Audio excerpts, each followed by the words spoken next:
I threw the cell phone on the ground and I handed him my axe. And I said, this phone is causing you to sin. Break the phone, son. Hey, my friends, there is a new book on parenting. I know you're going to say, oh my gosh, another book on parenting. We've seen so many. You know what? It's really funny. This guy is someone who really knows what he's talking about. As a dad of 8 children, I can tell you, he really, really knows what he's talking about because he's the only guy I've ever seen in my life that I could say, wow, you've got twice as many kids as me. This guy is the head of 10 Books. 10 Books is probably like the most, if you're a Catholic and you don't know about 10 Books, re-examine what you're doing. 10 Books is where you'll find all the great books. And you're going to want to stay tuned for this episode. Conor Gallagher, so good to be with you. It's a pleasure, John Henry. Thanks so much. I'm a big fan of your show. So is my wife. So are my friends. So it's nice to actually be here. Praise God. Let's begin as we always do with the sign of the cross. In the name of the Father, and of the Son, and of the Holy Ghost. Amen. Amen. First of all, congratulations, and to your wife, to your family. Okay, I have to ask right away, what's the age spread? What are your top and bottom ages right now? So 23 down to about 9 months or so, 8 months, something like that. Problem is every year they change their age. So it's kind of hard to keep. Terrible. But even cooler than having the 16 kids and 8 boys, 8 girls. Oh, okay. Wow. So it's kind of cool. Yeah. So I planned that perfectly. I was really strategic on that, but, and actually all the girls are on the bottom end. So I got in touch with my feminine side as I got older, you see. So that's what happened. That's my problem. I had 6 boys, 2 girls. And I was never able to get in touch with the feminine side. Yeah. So I got older. I just got soft in my age, I guess. I don't know. But what's cool, John Henry, is I got 2 grandkids now, which is great. So my oldest 2 children each have a baby, good marriages, good little babies. And so my wife and my daughter were big pregnant together. And my daughter gave birth first. So my grandbaby is a couple months older than my baby, which is just awesome. So goodness. I got all these pictures of like 2 granddaughters, 1 in each arm, and then my baby in the middle. And I just, every time we're together, I take those pictures because very few dudes get to do that. Yes, indeed. And I guarantee you they will be forcing, is your last one a him or her? Her, little girl. They will be forcing her to say, you're calling me aunt, even though they're younger. Yes, that. You got it. You got it. It's awesome. It's very blessed. We're blessed, but it was no competition. You got a ton of kids, and I always make the disclaimer, John Henry, right? Like if you got 1 kid, you're full-time mom or full-time dad, and my time's just split up a little differently. We're very blessed. It hasn't been a race. It hasn't been a game. We're not trying to have as many kids as we can. We've taken each one at a time, prayerfully consider how my wife's doing. And I think people have been in the modern church very abusive for the use of NFP. Mm-hmm. I think a lot of Catholics use it as contraception. So I think that's a real flaw, which you understand. But, we've just been very open to life, but very cautious and prudent each time to make sure my wife was physically, psychologically in a good state. And God has blessed us, tremendously. And, it's not due to us. It's just what he decided to do with us. Yeah. So. Beautiful. Now, you're a CEO of various companies, and it's interesting because in your book, this comes across in a big way. But it also, I think, will be fascinating for people to get how to order, you might say, a family, let alone a family of 16 children. But because that will take a stupendous amount of organization, because it's hard enough with 1 or 2 or 3. But as you get up there, it really does require some principles that I think would help everyone, but you don't really think of that so much when you're not, as and you also don't come from that business background. So I think that's the fascinating part of your book. You have this, it's called, by the way, The Well-Ordered Family, available at 10. But give us some of that.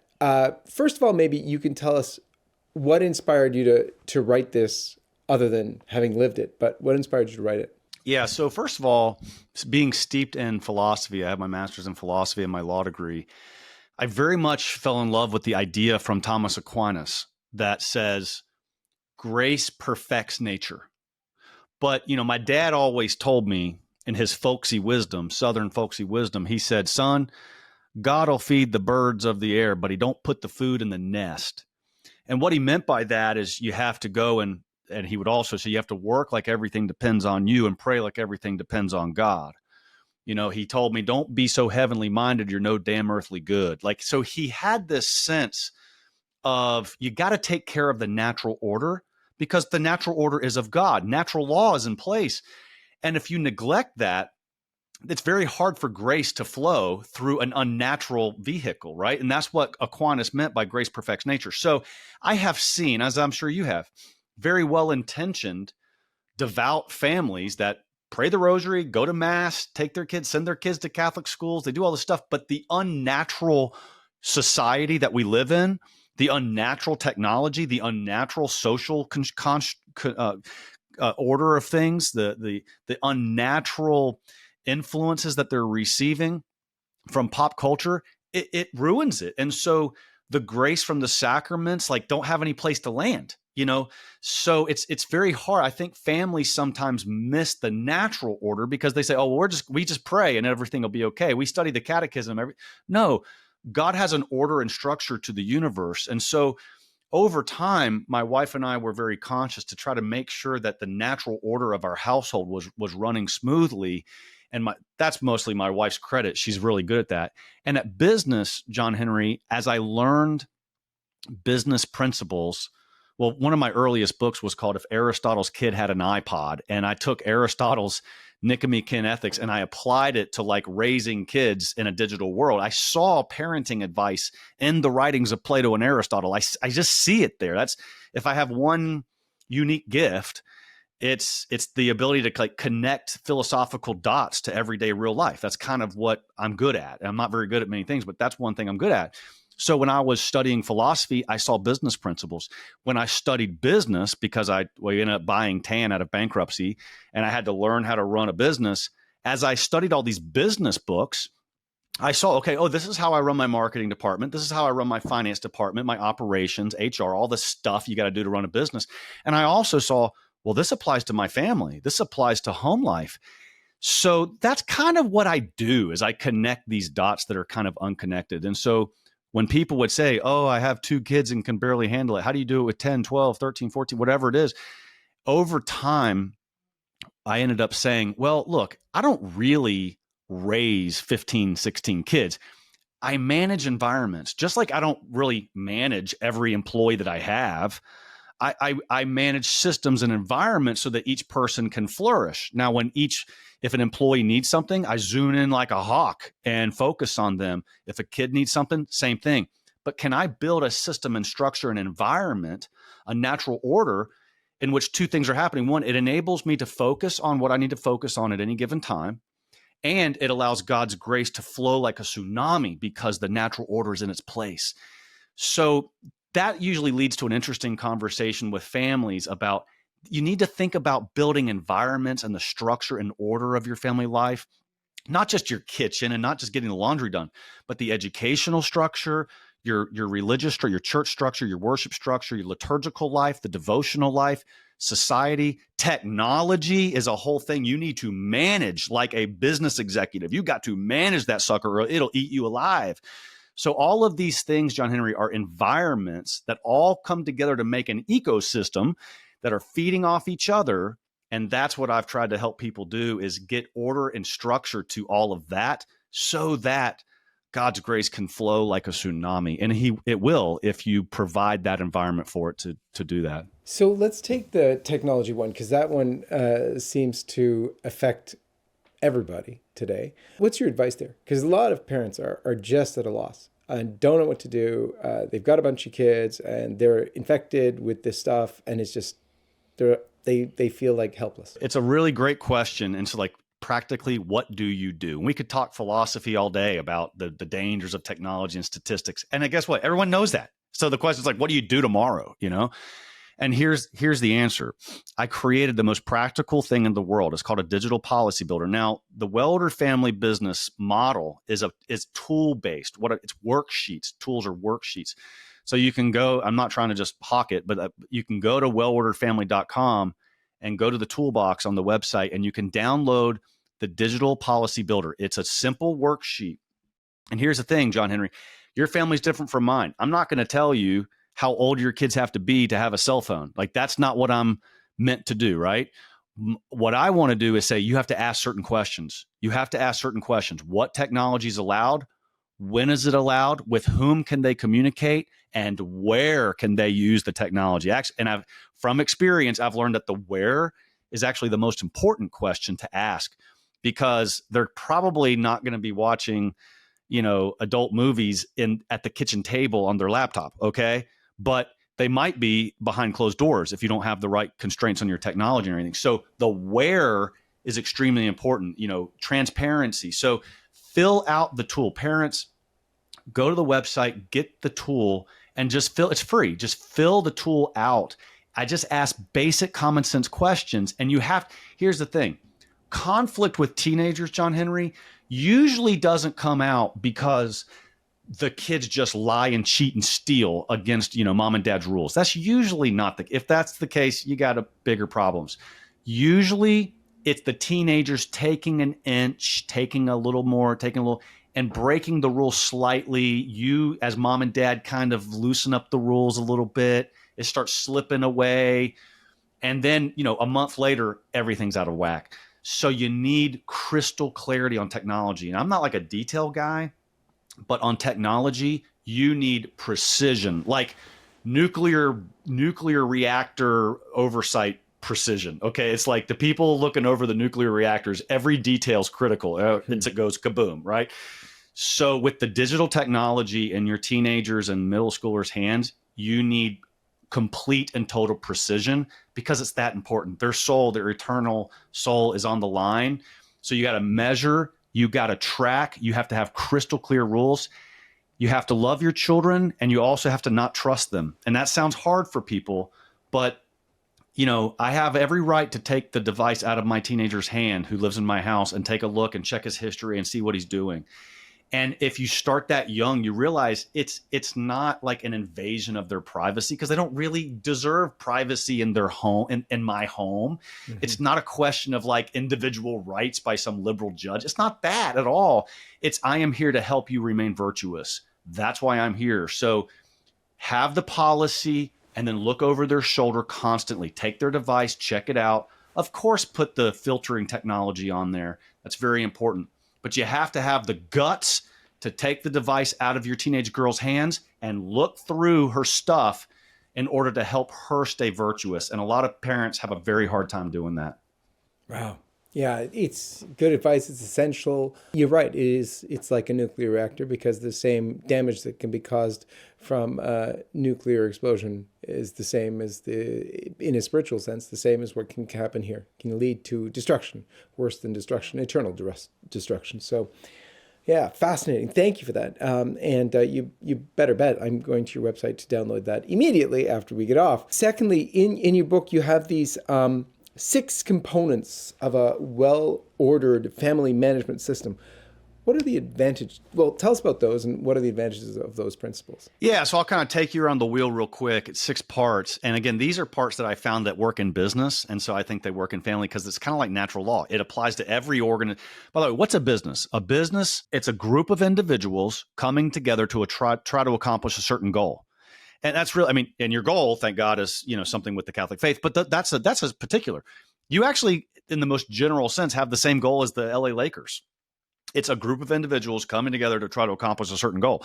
And that's what a family is. Like, at the most general, that's what every team is, every institution of people.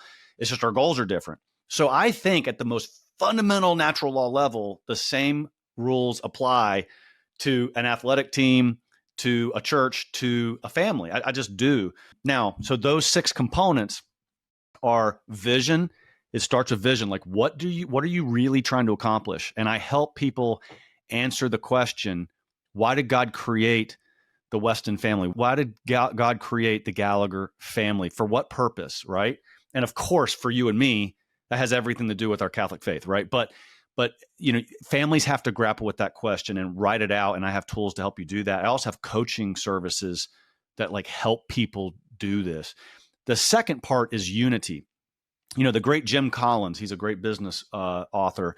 And he said, 1% of success is vision. 99% of success is unity around the vision, right? So, it's one thing for you and your spouse to know that you're on the same page. It's another thing to stay on the same page day in and day out. That's where the going gets tough. That's hard. How do you keep a teenager focused on your family vision? I got tools to help with that. It's hard, but you can do it. The third part, by the way, so unity, that's where I encourage family meetings and like put them on when anything's really important and your health is important, you have a meeting with your doctor. When money's important, you got a meeting with your accountant, or, business is always important. So you have meetings, but we don't have family meetings, and I think we need that. I think human beings need that accountability. People respect what you inspect, and we do that through meetings. So part 3 is systems. This is the big macro system, John Henry, of like, what's the organizational of our whole life, our school, our education, our social life, our recreation? How does sports fit into your family, if at all? Like the technology, these big factors, that's a big macro system. And then micro system is like, how do you get the dishes done? How do you get the chores done? How do you pay off debt? How do you pay the bills? All these things. That's the stuff that like brings a lot of stress into your life. So that's systems. Part 4 is metrics. Okay. Again, people respect what you inspect. What gets measured gets managed, right? So what's on my scorecard at home? Well, we're a Catholic family. We measure how many times a week we prayed the family rosary. And we don't pick 7 nights because life gets in the way, right? So we actually have like 4 is our goal, and so we should hit 4. And if we don't hit 4, something wrong, but 7's a little unrealistic for us. We also try on our scorecard, it's get everybody in the family to confession once a month. And like, if after you go to confession, you check the scorecard. The scorecard is hanging on the wall in our pantry. And so we check that off, and so we track certain things there. We have also like, we give kids financial penalties when they don't do their chores well. And so like on the scorecard is like, how many times did you get dinged with a financial penalty? And like we track, like, so our goal is like less than 4 dings a month or something, we never make that, and so, you're tracking these things. And so it becomes real. By the way, when it neurologically, John Henry, if I give you a concept, you can kind of ignore it. But if I said like, how fast can you run? That's a vague idea in your head. But if I say, can you run a 5 minute and 37-second mile? Like your brain focuses in a whole new way because there's a number. Like numbers do that to the brain. It forces the brain to focus. So put important stuff on your scorecard. What's important to you might be different than me, but put the numbers on a scorecard. The 5th part of the system is relationships, because, family life would be super easy if it wasn't for all the people involved, And so but I talk a lot about the Greek temperaments, which you're probably familiar with. I talk about different assessment tests that management uses all the time, Strength Finder, and all these different things to see like, what is this God-given personality here? And how do we apply that to children? It's fun. Spouses love doing assessment tests. Teenagers love assessment tests. Let's see who God made versus who I wish he made, And so that's the relationships component. And I have a lot of conflict resolution tools. Like when you are having the same darn conflict with your spouse over and over again, there's probably a reason. So let's try to figure out what that is. And then lastly, part 6 is discernment. This is decision-making and problem solving, but with a spiritual bent. And so when you are trying to decide between A, B, and C, like buy this minivan, buy this 12-passenger van, buy this school bus, whatever, you're trying to make these decisions. There's real good business tools to help you make those decisions. Investors do it all the time. Cost benefit analysis, decision matrix, where you're, weighing different factors. So families have to make decisions, whether it's go on this vacation, or do I take this new job, or do I buy a new car, or do I let the kid get a cell phone? These little decisions become very stressful for us. And mom and dad just churn it in their brains, and it creates conflict and stress. And then we go to work, and we're really good at making decisions at work because we take it seriously, and we go home and we're dumb. So I want the decision tools that business executives use every day for good or bad purposes. I want to take those tools and apply it to family life. That's discernment. That's my 6-part system. Sorry, it takes a little longer to go through than I intended, but that's the 6-part system. It's amazing. I'm The one regret I have about it is that most of my kids have left home at this point, but that's incredible. Well, and so give everybody the website again so that they can get it. Wellorderedfamily.com. Wellorderedfamily.com. Yeah, I mean, obviously, I mean, at this point, I think everyone's interest is piqued. And thank you for doing that, because I think that is hugely going to affect a lot of people. For U.S. residents, creating a will has never been easier. Thanks to My Legacy Will, an online platform free of charge, you can now create your own will and choose to include LifeSite News in it, specify where your funeral will take place, the number of masses to be offered for your soul, and how your estate will be distributed. We would be deeply grateful if you remembered LifeSite News in your will. Visit mylegacywill.com/LifeSite News. Thank you for your support, and may God bless you. You're changing lives here, because this is a huge thing that so many parents are dealing with, and they're well-meaning. It's just, what book can you trust on parenting? I mean, it's hard, because there's lots out there. There's a ton out there.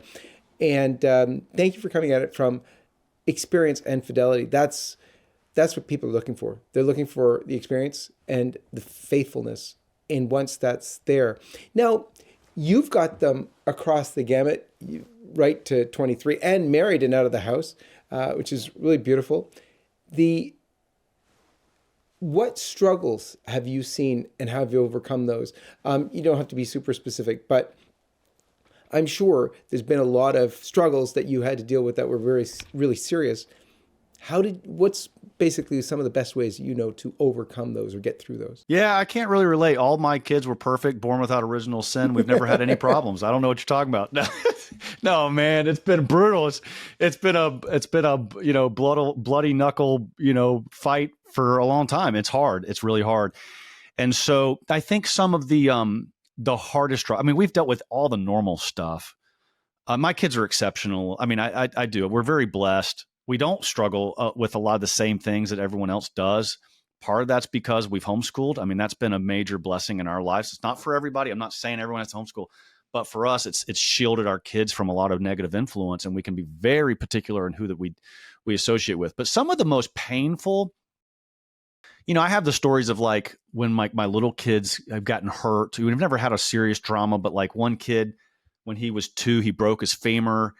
It was like, ER, ambulance, all night long agony. Like it's one of those things. And so as a parent, I was able to look at this kid laying in a bed and know, if I could snap my finger like that and somebody snapped my leg in half in order to make this kid's leg get better, I would have done it without hesitation. That gave me, John Henry, just the slightest indication of what our Lord felt for us, and why he sent his son to die for us. I mean, it just gave me the slightest sense of true paternal love, of self-sacrifice. But as the kids grow, I think whenever you deal with dishonesty and lack of transparency, it's easy for me to deal with a kid that loses his temper or whatever. But if you have a kid that struggles with honesty and transparency, and then it's like a game of like, can you catch them in the act kind of thing, or can you figure out what they're lying about? I think that's like the most damaging to the family unit. And we've dealt with it some, not a lot, but I know that that's the thing that really hurts parents the most, which I can relate to a little bit. And so finding ways to keep the open line of communication with your kids, to where even they're telling you things that might make you a little uncomfortable, or you get them like a little comfortable, maybe it's uncomfortable for you, but they're telling you some of their shortcomings, they're telling you their challenges. Man, it's better than hiding. It's better than the lack of transparency. And so, as my kids have gotten older, I've gotten more transparent with them, and they've become more transparent with me. I find that very, very healing and helpful. But lies and deceit are the most toxic in a family. That's my experience. And then just also, a lot of that has to do with technology, and our technology policies have improved over time. And kids can get around any safety device, any safety protocol, that you install. So you have to stay on top of that. And I'm not talking just about like pornography. Okay. I'm also just talking about if the kids are talking with their friends too much. So one day, just as a little story, people like this story, I had conflict with my son who continually was talking to a girlfriend that I didn't want him to, that we didn't want him talking to as much on his cell phone around the hours he was supposed. He was just, texting and talking too much. And I got so damn angry that he was not being honest with me about it. It wasn't so much breaking the rule. It was just the constant dishonesty. I got so darn angry that I took him outside to the barn with his cell phone, and I threw the cell phone on the ground, and I handed him my axe. And I said, if your eye causes you to sin, pluck it out. This phone is causing you to sin against your God and me by being dishonest. Break the damn phone, son, right now. And he did. And he took an axe and he shattered it. Now, a week later, I had to go buy him a new phone. But the symbolism will never leave his soul. It is better to shatter a $400 stupid iPhone than it is to lie to your father. Don't lie to your father ever, ever about anything. So, I think that's what comes to mind. We've had the normal things, but parents, do everything you can to keep honesty and transparency. And you might get a little angry when your kid makes a mistake this big, but get 10 times more upset about the dishonesty. And that's what you have to go after. I'm not saying yell and get upset. I'm saying the thing to focus on is truth and transparency in a family more than anything else. That's what will enable you to help them grow in virtue as time goes on. But if they get in the habit of being dishonest with you and they beat you in that, then you're not going to be able to help them when they become young adults. And because I've been through some of those struggles with teenagers, now that they're adults, our relationship is more open and pure and wonderful than ever before. And now I'm reaping a lot of rewards from being tough on them when they were teenagers. I'm closer to my adult children than I ever was, even when they were teenagers or little kids. What's truly fascinating, I've had the occasion to throw an iPhone into the lake, but nonetheless, good for you. Yeah. But it was me who did it. Getting them to do it is actually wow. And my wife was like, powerful. You just wasted $400. And I said, no, it was the best $400 exactly. I ever spent. I mean, I knew I was going to have to go get him another one at some point, but it's the moral of the story. Oh yeah. And he would come on here and tell you it taught him something. So parents, look for those little symbolic moments. Look for the symbolic moments that are long lasting. And I think that's the same stuff parents deal with, whether you have 1 or 16, you struggle over the same type. It's human beings, man. It's human beings. But I am experiencing a reward with having married children, adult children, and having a closeness with them that's sweeter than I ever imagined. Wow. The investment, what you said there, that's so huge. That $400 cell phone, it's so worth it. On the other end of the problems that can accrue from all that stuff, you would pay not only $400, not only $4,000 to get that back. So that really is an incredible investment. You said something fascinating in your book about, and I really love this. I want you to unpack this for us. You recommend that parents envision each family member 10 years in the future, taking into consideration their family members' traits and temperament. So how does this exercise work to prepare children for what lies ahead in their lives? How does it work for parents? What is this? This sounds great. So what do you do as a business manager, right? You guys you go on some strategic retreat, maybe the spouses get mad because it's a golf trip and they're like, you're not playing golf, you're working, or you're not working, you're just playing golf. Like we all go on these business retreats and we say, okay, where do we want to be in 10 years? What's the picture 10 years from now? And that's great. It's envisioning. By the way, if you look up the word vision in the Oxford English Dictionary, the big 13-volume set, you realize that traditionally the word meant vision is seeing that which is not there yet. Sight is I see the screen, I see this microphone. Vision is like being a visionary, like Catholics have visionaries. They see an apparition. They see something that's not kind of physically there in the same way as normal sight. So actually, when we say we have 20/20 vision, we're wrong. We actually have 20/20 sight. Vision is the ability to see beyond the current surface. And so that's what being a visionary is. So mom and dad, you guys got to be visionaries for your family. And thankfully, my wife says, okay, hey, Conor, you're the visionary. She's more the nuts and bolts. I'm the visionary. We kind of stay in our lanes. Every family's a little different.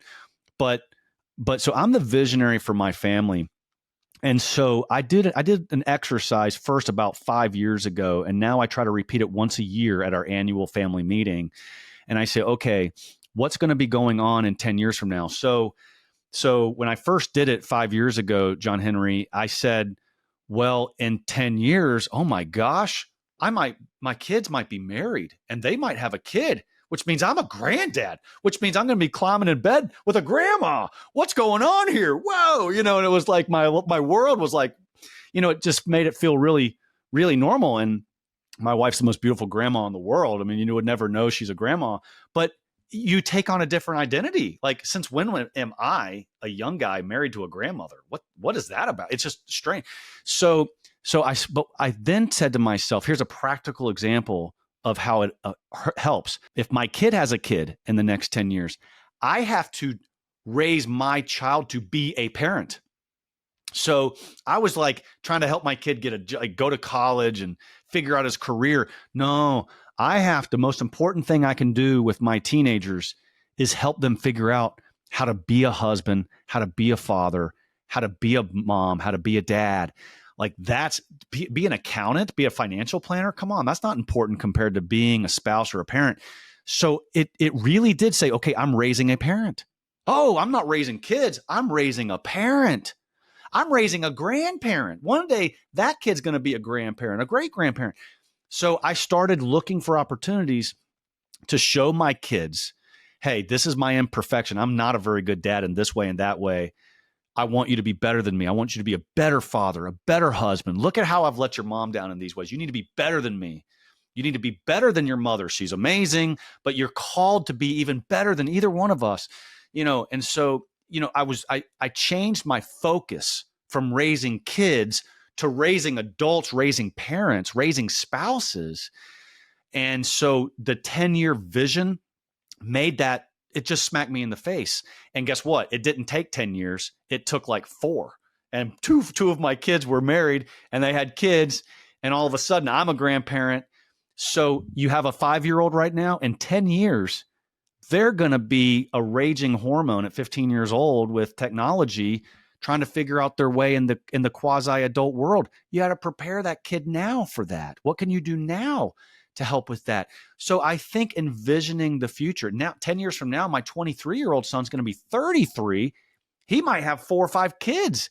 Now I know what he's going to go through at 33. He's going to have a ton of bills. He's going to be in the middle of major career decisions. His wife is going to be strung out on 4 or 5 kids. Like, it's stressful. Like, he's entering the most stressful time of his life. How can I help him right now to prepare for that? So visionaries aren't stuck in the present. They live in the future and help pull the present into the future in the right way. I think that's why we do the 10-year envisioning exercise. Your children deserve that type of leadership out of you. Get into this temperament thing a little bit. I think a lot of people still don't know much about temperaments. What are they? Where do you have some resources for us on that? And what do you recommend for an approach in not only addressing their temperaments, but also taking advantage of it? We released a book yesterday called Piety and Personality, and it's about the saints and their temperaments. Okay, so there's 4 Greek temperaments: choleric or choleric, sanguine, melancholic, and phlegmatic. And Hippocrates, you've heard of the Hippocratic Oath, which they removed abortion from. You know that whole thing. LifeSite News if anybody would know about that. And so, but I think it's the most accurate personality assessment test because it's the most ancient and it has stood the test of time. And I think that God just instilled 4 possible temperaments into the universe, and we are one more than the other, sometimes a combination of 2. So I find that there's a lot of assessment tests out there. There's something called the Colby Index. There's something called Working Genius that Patrick Lencioni's recently come out with, a good Catholic guy who's a business consultant. There's a Strength Finder. There's a lot.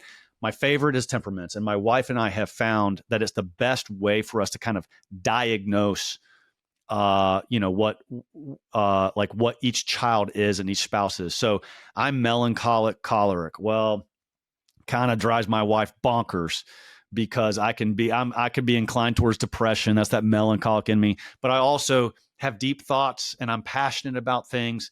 Melancholics are kind of the dreamers. and they write great poetry, but then they also die early deaths. So it's like that's the melancholic. And then cholerics. My wife is choleric, and she makes the trains run on time, buddy. And thank goodness I married that, because we would be living in the streets if we didn't. So she's very strong. And she has a secondary of sanguine, which makes her fun to be around. So, and sanguine is kind of that fun-loving class clown. But this, you love having a sanguine around because they make the life fun. And we got a couple of those, but then they can also be so lighthearted. They don't take things serious enough, and so each one has a strength or weakness. And then phlegmatics, steady Eddie, the most reliable, but they're also the hardest to get going. Right. So it sometimes, that kid that's like, if they start it, they'll go, and you don't have to do anything once they start going. But to get them up and moving is like, a monumental feat. So phlegmatics are the peacemakers. They hate conflict. So they're wonderful to have around them. In fact, we do an assessment on every single employee. They take about 5 different tests. And this, I'm not going to show the details, but every person that's an applicant has to take 5 different tests. And the temperaments is one of them. It's quite interesting because without intending, we found out recently that like 80% of our employees are phlegmatic. And they make wonderful teammates because they're nice, they're kind, they're peacemakers. They do what you tell them to do. It's great, but they're kind of lacking the big engine. Like, so I'm now looking for cholerics. Like, where's my lions? I need some lions to go hunt and grow and where are those people? I don't have enough of those, And so it's just very helpful. I highly encourage mom and dad. I talk about the temperaments in my book. Tan just came out with Piety and Personality, great book about the temperaments and the saints. And our friends at Sophia have a tremendous book by Art Bennett called The Temperament God Gave You, a fantastic book. Sophia is a wonderful publisher like Tan. I love them. Good friends with Charlie McKinney, a wonderful publisher, saved that company. So there's plenty of resources, but here's the thing. There's online tests. Go find them. Just Google it. Google the temperament test. And take the test sitting around the table together. It's fun. You'll have so much fun doing it, and get spouses taking it for each other. And you'll start talking a language that really helps you diagnose why we do certain things. And it's non-threatening because there's strengths and weaknesses to both. So it's a very disarming thing. I highly encourage it. What a great idea. It's a great idea, not only because it's great to do and a good thing, but it's a great idea because it makes for a fun family activity that's not a movie or video games or God knows what else. That's just great. Speaking as someone who is still stuck in winter and really no possibility of going outside to do things, that's such a great idea. It's awesome. Wonderful. And there's a lot of assessment tests. Take advantage of them. Go find them. And just the whole point of the whole thing, John Henry, I'm sorry to interrupt, but the whole point is to learn to appreciate the man or woman, boy or girl that God made, and stop with your prideful self expecting them to be what you want them to be. Appreciate and fall in love with who God made. And when you do that, it makes their imperfections all the more easy to deal with. Conor, I could keep talking to you all day, but we've got to close. Give us your final thoughts, and we'll close up because I want you to give us where we can get your book from and tell everybody in detail how to get it, because a lot of people are going to be super interested right now. So, but give us your final thoughts first. I think the final thoughts is that your family, if you're a mom and dad out there, that your kids deserve your absolute very best. And I want to talk, I'm a man, I'm going to talk mostly to men for just a second. And it's this: if you're anything like me, gentlemen, you've gone to work and you've tried very hard to be your very best, peak performance, impress your boss, impress your employees, your clients, your patients, whoever it is. And then we go home and we're on our B game, our C game. We think it's because it's our place of rest, which it is, that we can kind of get lazy. And what I found in my life, gentlemen, is that I was so concerned about performing at my A game at work. Why? Because money and reputation was on the line. And I'd go home and I was something far less than my family deserved. And so to be the spiritual head of my family, I learned that I could bring some of the principles of business that I've learned and that I do every day at work and being an executive at my office. And I can bring some of those home and try to lead my family in a way they need. So I want to go home nowadays and show my wife what I'm good at. as opposed to going home and acting like I'm the oldest of the children, waiting to be told what to do. And so I want my family to see me on my best game, not my worst game. And it's time to start paying attention to your family in that way, as if they're your most important client, as if they're your most important customer. And if you do that, you're going to perform at your highest. And you'll get to sleep in heaven. You'll get to rest in heaven. And you don't worry about always having to relax and just let your hair down. No, go home and work. Go home and impress your wife. Go home and lead your children. You read these leadership books for your employees at work and not for your children. So we have a major flaw in our culture where men have forgotten how to go home and be that leader at the house for both their spouse and their children. We do it at work every day. Men, go home and be your very best at home. And if my product can help you, so be it. If not, find something else. But don't just be on your A game at work. Be on your A game at home, because that is how God is going to judge you on your ultimate judgment day. Conor Gallagher, give us again the website. wellorderfamily.com. And then also, I've started my own podcast. So, it's the Conor Gallagher Show, Spotify, Amazon, YouTube. You can just look for the Conor Gallagher Show on YouTube. We'll be launching soon. And right now I'm on the TAN channel, but I'm actually moving over to my own channel on YouTube. But, please follow the podcast. And I talk a lot about family stuff because it's what's near and dear to my heart. But never listen to the Conor Gallagher Show in place of the John Henry Show, because it's great. So, and I joked with him before the show started, listeners, that I start this new podcast and I come home and say, honey, did you listen to the podcast? And she's like, well, no, but I listened to John Henry Weston. So anyway, you do a great job, and LifeSite News is a beacon of light in a troubled world. Thank you for everything you do. I really appreciate it. Praise God, Conor. Thank you so very much. God bless you, and God bless all of you. And we'll see you next time. Hi everyone, this is Father James Altman for LifeSite News. We hope you enjoyed this video. For more content like this, check the links in the description. You can also connect with us on social media to stay up to date with the latest news on life, faith, family, and freedom. Thank you for watching, and may God bless you all.